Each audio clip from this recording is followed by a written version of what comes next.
Rumi, the great Sufi poet, wrote one of my favorite things. Out beyond the ideas of wrongdoing and right doing, there is a field. I will meet you there. Out beyond the categories we use to sort ourselves into the acceptable and the unacceptable, there is a field.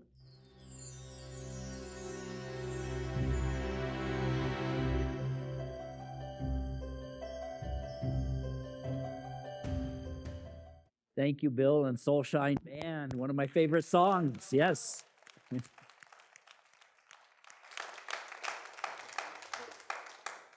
And a perfect song for the second part of our series based on Walt Whitman's poem, Singing the Self.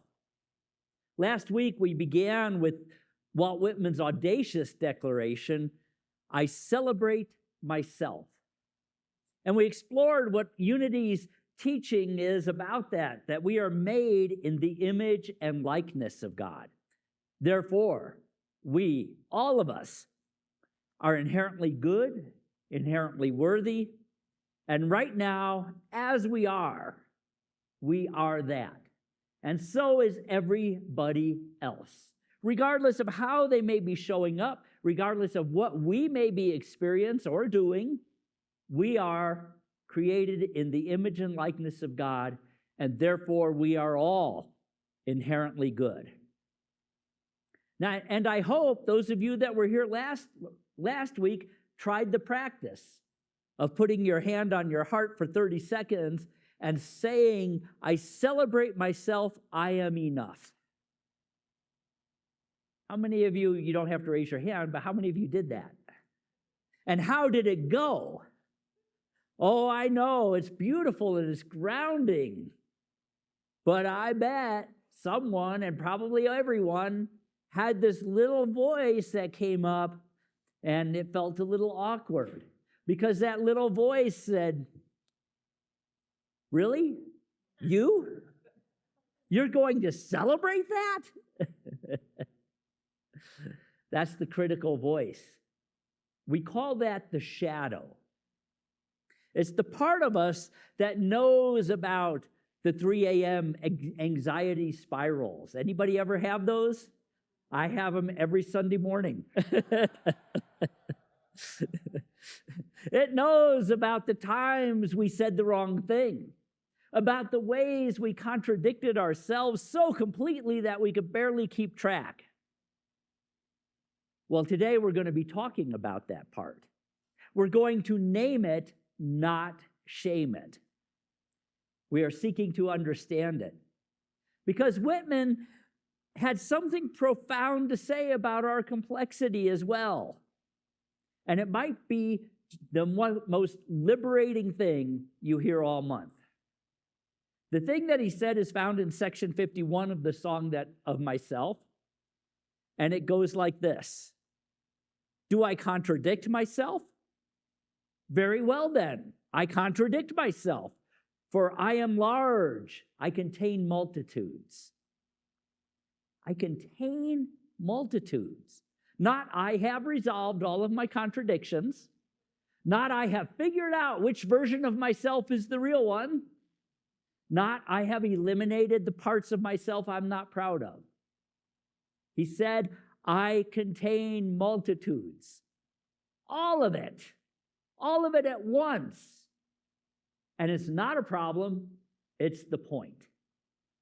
Now, to truly understand why Whitman's words are so spiritually alive and not just poetically clever, we need to go back to our second principle and look at it from a different angle than we did last week. Our first principle is there is no power in the universe except God, the good, omnipotent. And our second principle is we are created in the image and likeness of God, and therefore we are what? Very good, inherently good.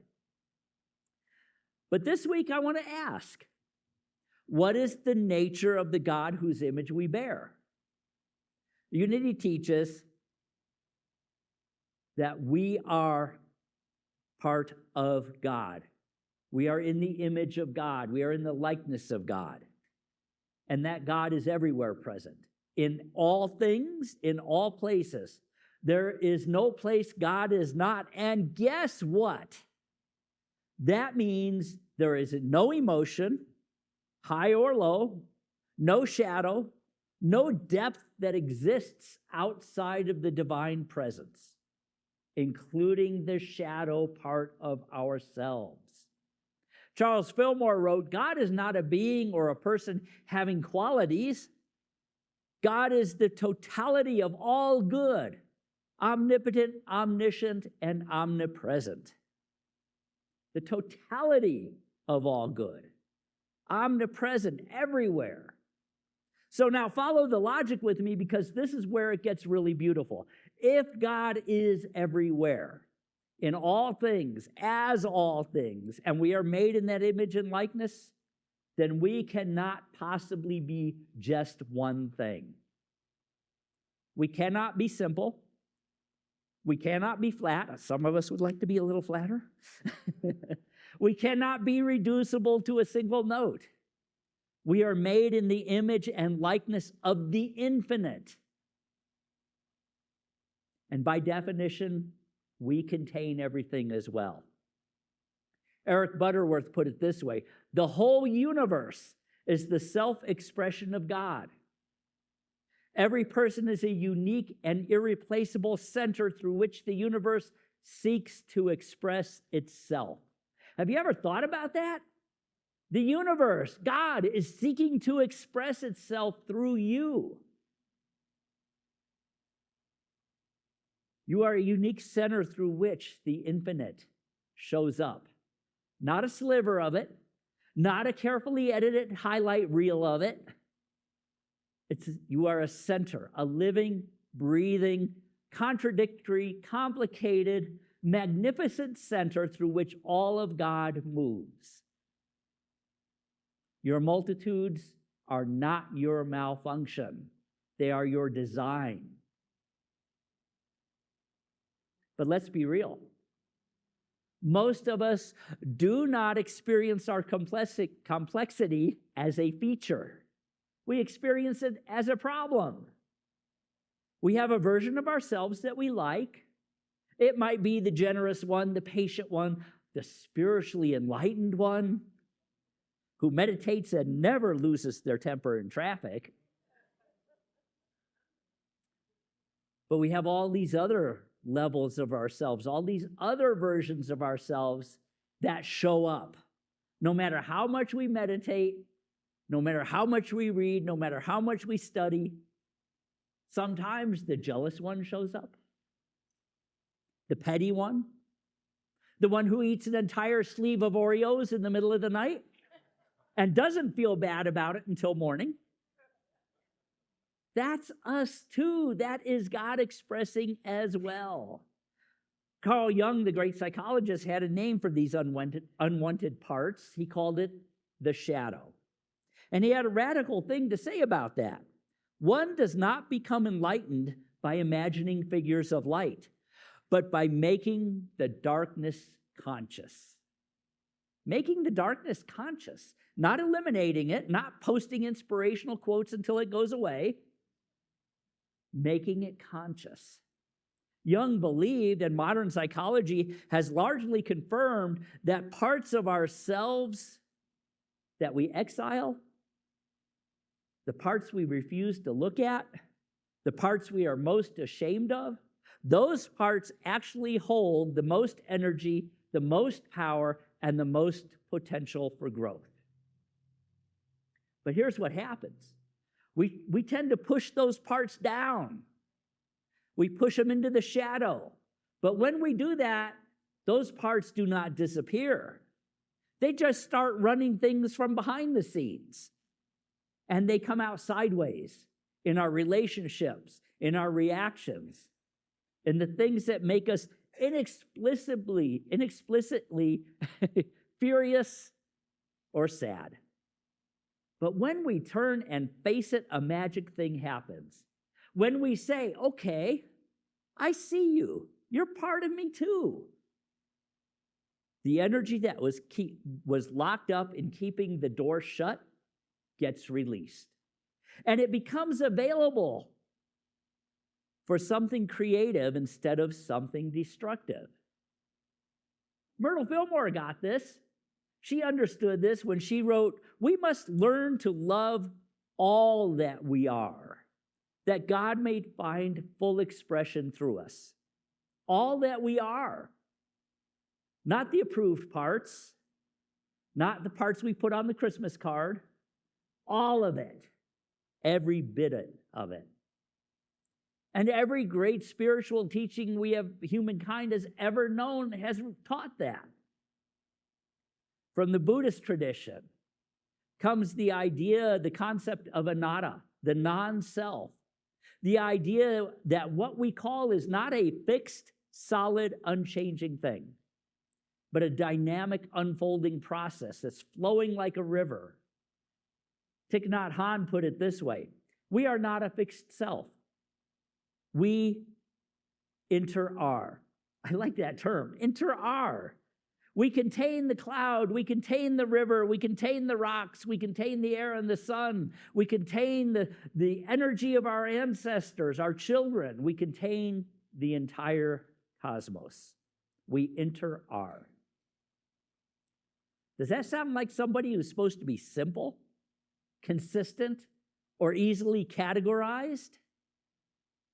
Our Native American brothers and sisters have the tradition of the medicine wheel, a circle that holds the four directions, the four seasons, the four aspects of the human being: physical, emotional, mental, and spiritual. And the goal of that medicine wheel is not to choose one quadrant and live in it, is to walk the whole wheel, to be in right relationship with all of it. You've heard the expression, mitakawe oisin, all my relations, all my relatives.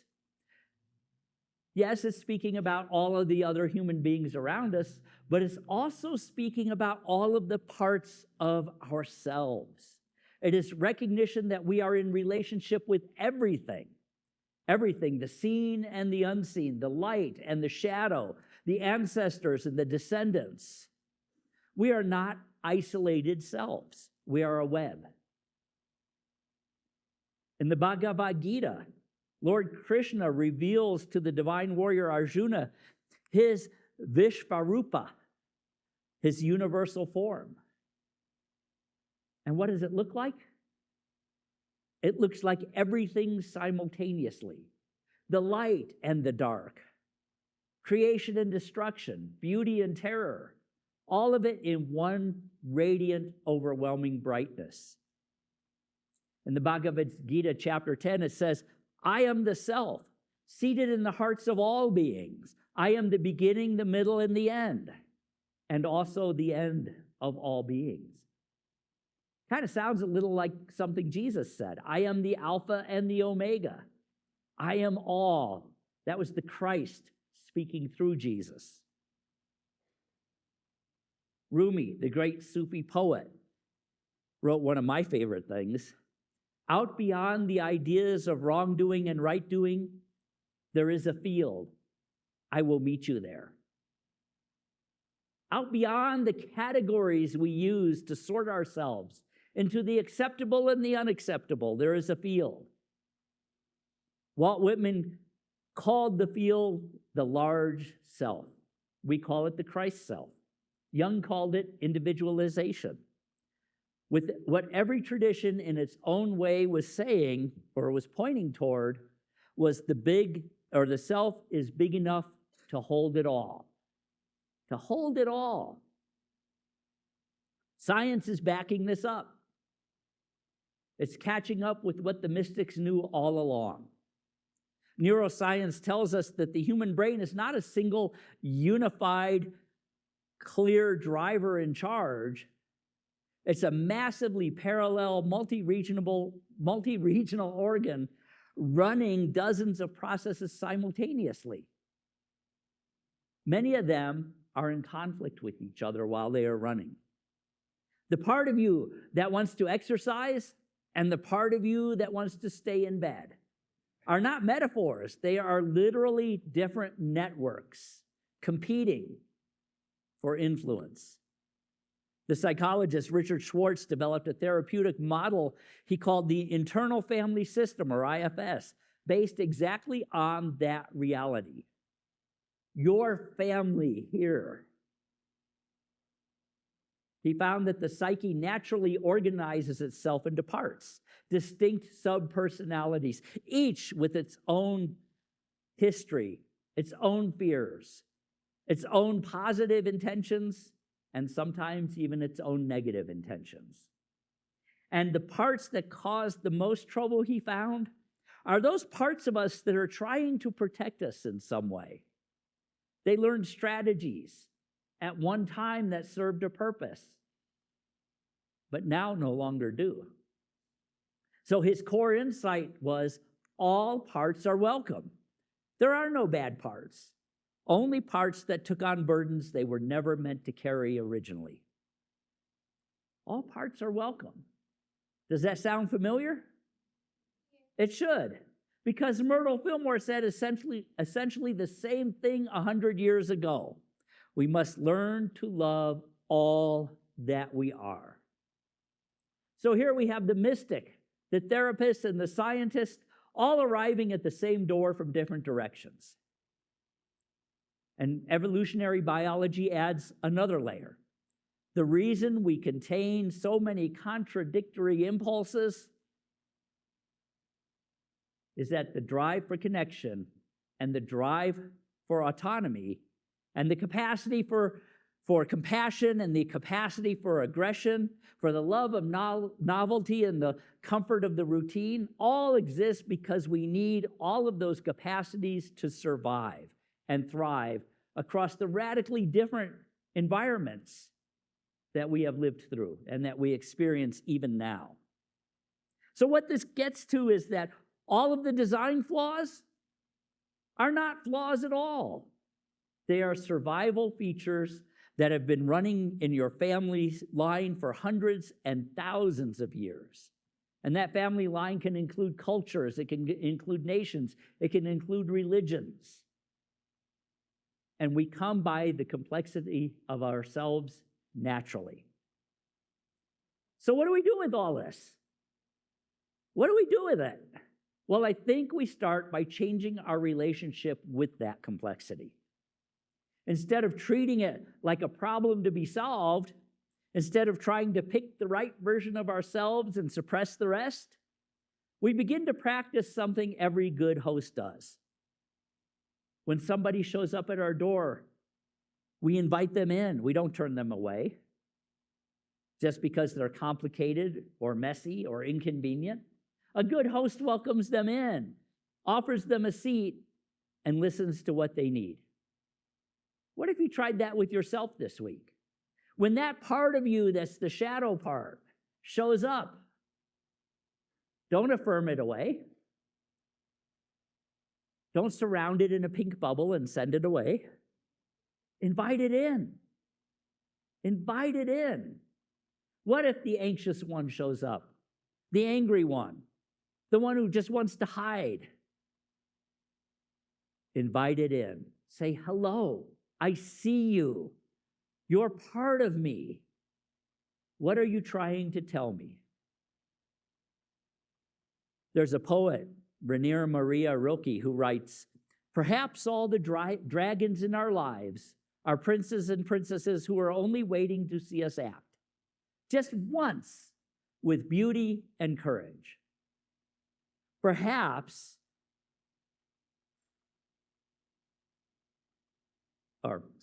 with beauty and courage and everything within us that frightens us in its deepest essence.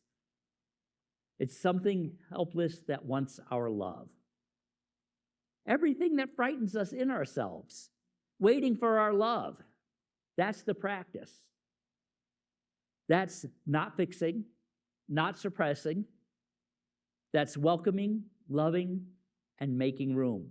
Because when we make room for all of ourselves, we stop spending our energy on keeping the door closed. And that energy then, with the door open, becomes available for something extraordinary. Howard Thurman, the theologian and mentor to Martin Luther King, wrote, "Don't ask what the world needs. Ask what makes you come alive and go do it. Because what the world needs now is people who have come alive." So coming alive means coming fully into ourselves, all of it, the celebrated parts and the shadow parts, the confident parts and the frightened parts, the saint and the midnight Oreo cookie eater. All of that is you. All of that is you made in the image of the infinite, of God. And all of you is needed. So let's do something. Let's take a moment and meet the multitudes within. Let's come together in a time of meditation and quiet. I invite you to get comfortable in your seat. And if it feels right, gently close your eyes and take a breath in and let it out. Again, in and out. Allow your body to settle. Let the week flow away. Let this moment be enough. And I want you to do something. Imagine for a moment that you are standing in a large, beautiful room. It's warm and well lit. There are comfortable chairs, all arranged in a circle.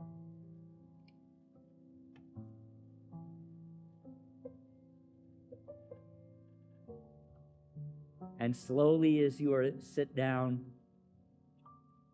you see the different parts of yourself enter the room. Oh, there's the confident one of you. The one who knows their gifts and shows up fully alive and brilliant. Offer that one a seat. And there's the uncertain one of you. The one who sometimes wonders, am I enough?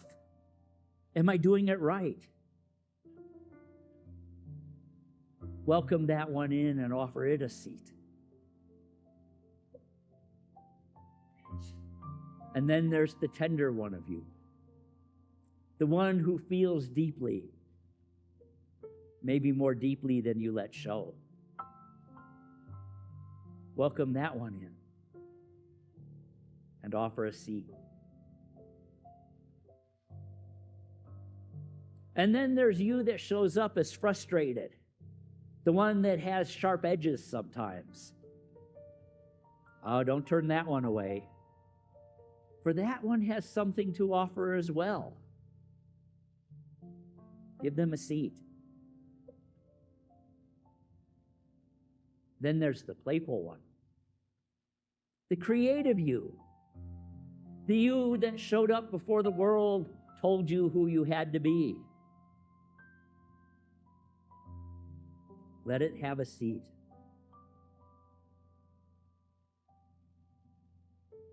And take a moment as the other parts of you come in, the other you, and welcome each one.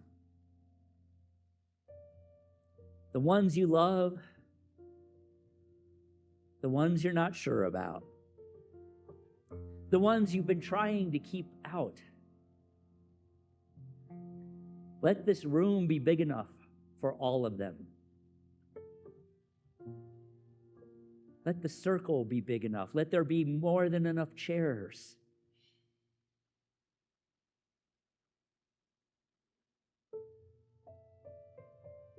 And look around the circle.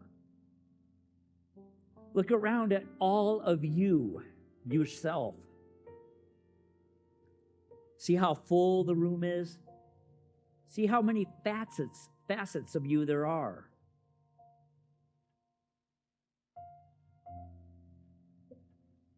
And imagine a light at the center of the circle. A warm, steady light, unchanging. That is the divine in the midst of you, all of you. That is the ultimate truth of you, the Christ self, the image and likeness of God.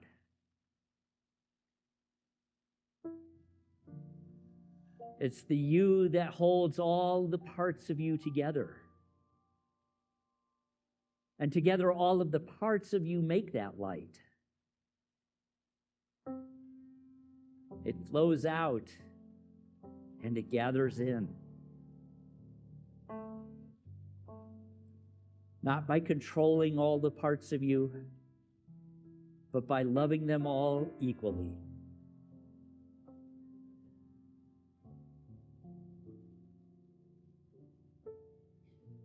And let that light speak to every part in the room. Hear it say, silently but clearly, you are welcome here. You are welcome here. You are a part of something infinite. I contain multitudes. I am multitudes. And every part of that is held in love.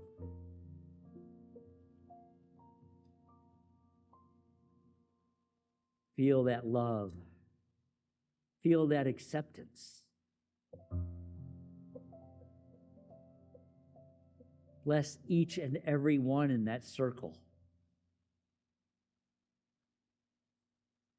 Feel the gratitude for the parts every one of you has played, every piece of you. Rest in the fullness of you, held in the divine light. Nothing is excluded. Nothing is exiled.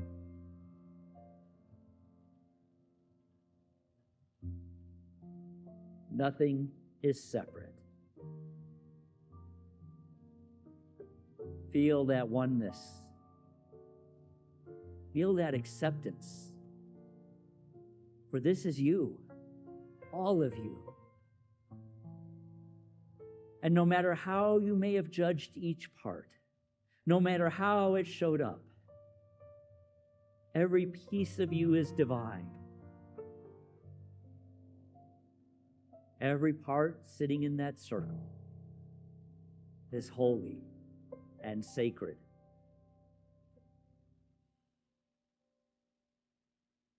Feel that connection. Feel that completeness. Feel that love.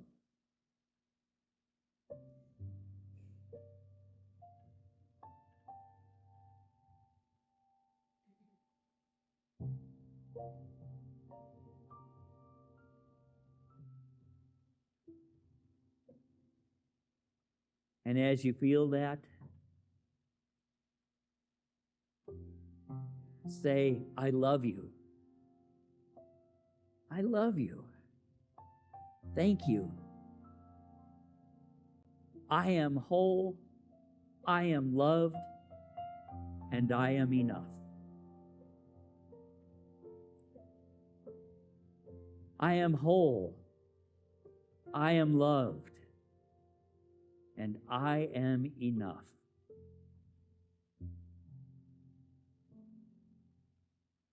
Feel the power of that.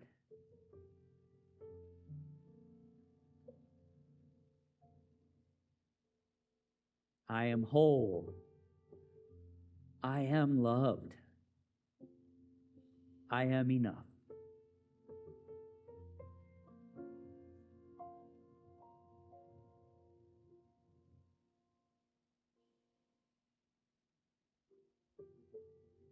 And hold on to that as you begin to become aware of your physical presence. All of that is within you. All of that is the part of you that now remembers it's sitting on a chair in this sanctuary. And now your sanctuary of your consciousness is a sanctuary for all pieces of you. place where love is.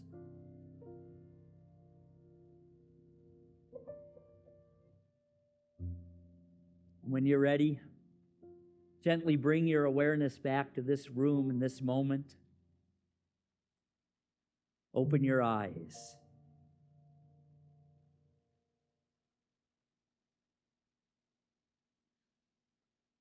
Welcome back.